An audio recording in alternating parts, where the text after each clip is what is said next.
पलास मतदारसंघातून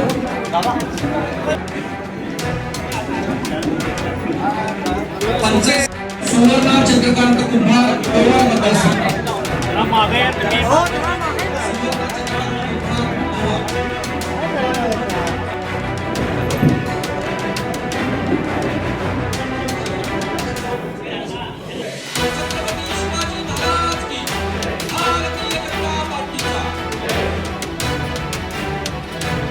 सदस्यांचं या ठिकाणी अभिनंदन करतो. भविष्यासाठी शुभेच्छा देतो. मी थांबतो. जय हिंद, जय महाराष्ट्र. वादळात दिवा लावलेल्या सर्व सदस्यांचा सन्मान आज या ठिकाणी होतोय.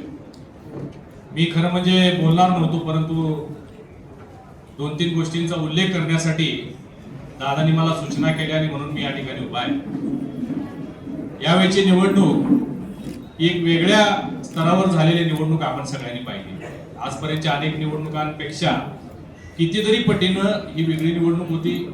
वेगवेगळे पक्ष होते, वेगवेगळ्या पद्धतीच्या प्रचार यंत्रणा वापरल्या गेल्या आणि त्यामुळं फक्त समीकरण सांगण्यासाठी मी या ठिकाणी उभा आहे. काही लोक सांगतायत की आम्ही जिल्ह्यात नंबर 1 आहोत, काही लोक पराभूत होऊन सुद्धा गुलालात नाचत होते. अशा अनेक गोष्टी आपल्याला पाहायला मिळाल्या. मुद्दा म्हणून मी आकडेवारी सांगण्यासाठी या ठिकाणी उभा आहे. यावेळच्या ज्या जिल्हा परिषदच्या निवडणुका झाल्या त्यामध्ये आपण 41 जागा लढवल्या, 12 विजयी झाल्या. राष्ट्रवादीनं 40 उभा केल्या, 20 जिंकल्या. काँग्रेसनं 38 उभा केल्या, 14 जिंकल्या. शिवसेनेनं 32 उभा केल्या आणि 9 जिंकल्या.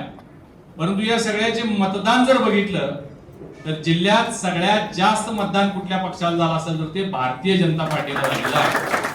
3,42,940 भारतीय जनता पार्टीला आहे.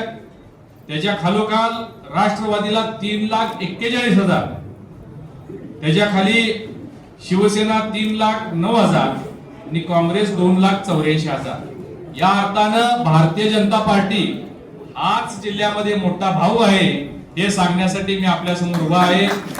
मला चेहरे असे थोडेसे जिंकून सुद्धा फार काय शापुरे सोडले तर लय पण हसलेले दिसत मला. तुम्ही सगळेजण सत्तेत आलेला आहात. 5 वर्ष तुम्हाला सगळ्यांना पद मिळणार आहेत. भारतीय जनता पार्टीमुळे तुम्हाला उमेदवारी मिळाली, संधी मिळाली, तुम्ही सगळे जिंकलेले आहात आणि 5 वर्ष सत्तेमध्ये असणार आहात. या जिल्हा परिषदेच्या माध्यमातून जिल्ह्याच्या कानाकोपऱ्यामध्ये विकास करण्यासाठी, भारतीय जनता पार्टीचा पक्ष वाढवण्यासाठी, इतर जिथं आपण जिंकलो नाही तिथं पोहोचण्यासाठी 12 लोकांच्या माध्यमातून आपल्याला इथं काम करायचं आहे. निधी मोठ्या प्रमाणात उपलब्ध असणार आहे आणि वाटणी सुद्धा माहितीची सत्ता जिल्हा परिषदेवर आल्यामुळं वाटणी सुद्धा आपल्याला त्या प्रमाणात मिळणार असल्यामुळं 12च्या 12 लोकांना काही ना काही पद, काहीतरी समित्या आपल्याला सगळ्यांना मिळणार आहेत. यामुळं आपण सगळ्यांनी उत्साहानं इथून पुढे सगळ्या या प्रक्रियेमध्ये राजवर्धननी सांगितल्याप्रमाणे या सगळ्या प्रक्रियेमध्ये आपण राहा. संख्या कुणाची किती आली ठीक आहे, 20 आली, 15 आली, 14 आली. आता काँग्रेसचे गेल्या वेळची संख्या जर बघितली दादा, गेल्या वेळी काँग्रेसचे 27 सदस्य होते, आता 14 झाले आणि ते नाचत होते परवा. आमचे 14चे 12 झाले, आमचे 2 कमी झाले. भाजपचे गेल्या वेळी 14 होते, 2 कमी झाले. परंतु काँग्रेसचे 27 वरनं 14 वर आले तरी ते गुलाल नाचत होते. राष्ट्रवादीचे 25 वरून 20 वर आले. म्हणजे आपलं फार नुकसान झालेलं नाही. परंतु मी तुमच्या फक्त माहितीसाठी सांगतो की आपल्याला भविष्य काळ फार उज्ज्वल आहे. पुढच्या दृष्टिकोनातून ही निवडणूक महत्वाची होती. पक्षाने जे विश्वास आपल्यावर टाकला तो विश्वास साफ करण्याचं काम तुम्ही सगळ्यांनी केलंय. 2-3 तालुक्यांमध्ये पंचायत समितीमध्ये सुद्धा आपला वाटा असणार आहे.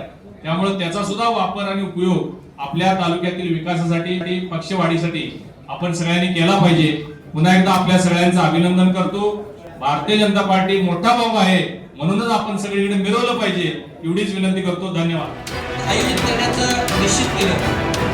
या कार्यक्रमासाठी उपस्थित असलेले खासदार धनंजय नाईक साहेब, राज्यसभेचे कार्यकारी सचिव महेशराव जाधव, माननीय सावकार पटनाईक, अमरिंदर गाडगे, मंचावरती उपस्थित असलेले कुमार मारुती कावळे, पट्टण कोडोली मतदारसंघ,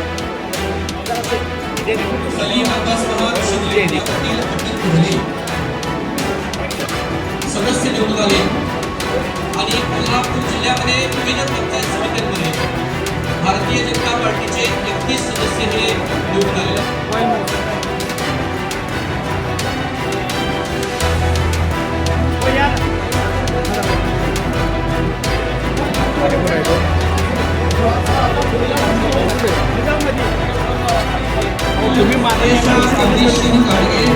आदिलशाही गाडगे,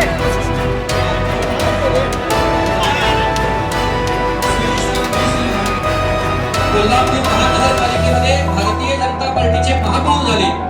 इचलकरंजी महानगरपालिकेमध्ये भारतीय जनता पार्टीचे महापौर आणि उपप्रमुख झाले.